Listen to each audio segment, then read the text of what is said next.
Howdy folks, it's the second week of September 2025 and welcome to This Week in the West. I'm Seth Spillman, broadcasting from the National Cowboy and Western Heritage Museum in Oklahoma City. On this podcast, we share stories of the people and events that shape the history, art, and culture of the American West, and those still shaping it today. Our story today has all the trappings of a good old Western origin tale. Handshake deals, coin tosses, and a couple of guys at a table dreaming big. That dream became the Traditional Cowboy Arts Association, a group of master craftsmen from across the Americas who elevate saddle making, silversmithing, rawhide braiding, and bit and spur making to fine art. Every year, the Cowboy proudly hosts their exhibition. Today, we look back at those early days of the TCAA, including its first ever show, held this week, September 11th, 1999. It all started in 1998 in the high desert town of Elko, Nevada. The National Cowboy Poetry Gathering was in full swing, one of those annual events where poets, musicians, ranchers, and artists come together to celebrate the cowboy way of life. Inside the Red Lion Inn, several of the West's most talented craftsmen were displaying their wares.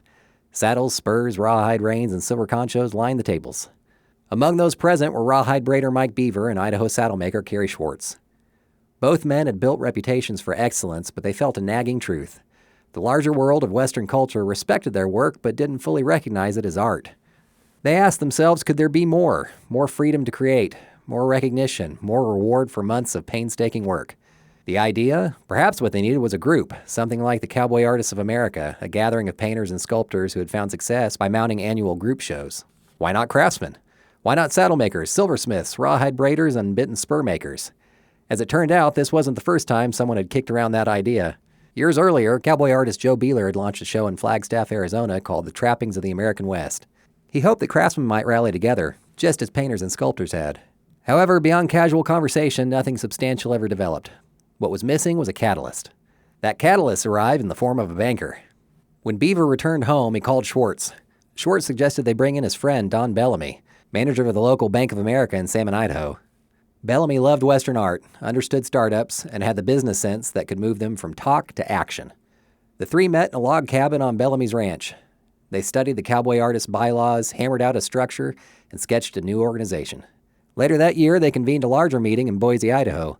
Skilled artisans from every traditional cowboy discipline gathered, and three priorities rose to the top: preserve the knowledge of aging masters, promote craftsmanship as fine art, and educate the next generation. For the first time, serious craftsmen had a serious plan. Momentum grew through the summer of 1998. Beaver hosted another meeting at his country club, this time with names like silversmiths Mark Drain and Scott Hardy, bit and spur maker Ernie Marsh, and legendary saddlemaker Dale Harwood. A group had truly formed. But where could such an association showcase its work? Who would give them a stage large enough to prove the worth of cowboy craftsmanship? That stage was right here at the National Cowboy and Western Heritage Museum in Oklahoma City.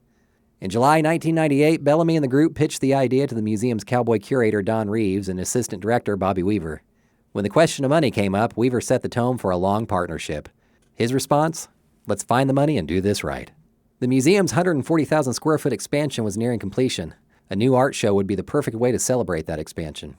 It was settled. The Cowboy would host the group's first exhibition on September 11th, 1999. Now the group needed a name. Over a meal in Oklahoma City, two were proposed: the Cowboy Working Arts Association and the Traditional Cowboy Arts Association. When the votes came in, it was a tie. The solution was as old-fashioned as a poker game in a saloon: a coin toss. Don Bellamy flipped the coin, saddlemaker Chuck Storms called it, and Reeves witnessed it, and the name Traditional Cowboy Arts Association was born. In January 1999, a marathon meeting was held at a Denny's restaurant in Elko, Nevada, during the Cowboy Poetry Gathering.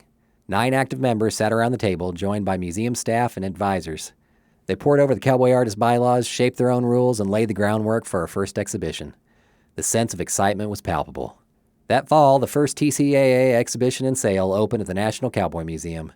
30 outstanding works of Western craftsmanship filled the Eldridge Gallery, a display of saddles, spurs, silver, and rawhide that combine utility with art. Guests walked past a looming sculpture of Abraham Lincoln into a room that looked less like a tack shop and more like a fine art gallery. The message was clear. This was art of the highest order. Cowboy craftsmanship had found its rightful stage. From that debut, the TCAA grew. Members added mentorships, workshops, scholarships, and outreach to ensure masters passed their skills to the next generation. What began as a conversation in a Nevada hotel had evolved into a living, breathing community of artists dedicated to preserving cowboy traditions. Last year, the TCAA celebrated its 25th exhibition here at the Cowboy.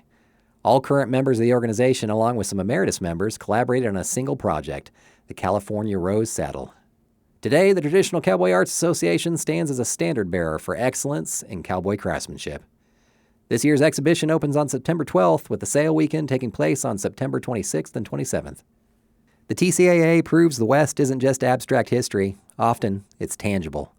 You can see living traditions hammered, stitched, braided, and engraved into objects that carry both beauty and purpose. And with that, we've forged the end of another episode of This Week in the West. Our show is produced by Chase Spivey and written by Mike Kaler. Follow us and rate us on Apple Podcasts, wherever you hear us. That'll help us reach more people. You can follow us on social media and online at nationalcowboymuseum.org. Got a question or a suggestion? Drop us an email at podcast@nationalcowboymuseum.org. We leave you today with the words of Western historian and author Don Hedgepeth in the book Cowboy Renaissance, about the history of the TCAA. The boys of the TCAA know what counts to cowboys. They're cut from the same cloth.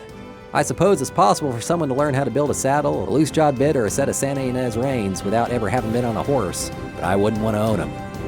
Much obliged for listening, and remember, come find your West here at the National Cowboy and Western Heritage Museum.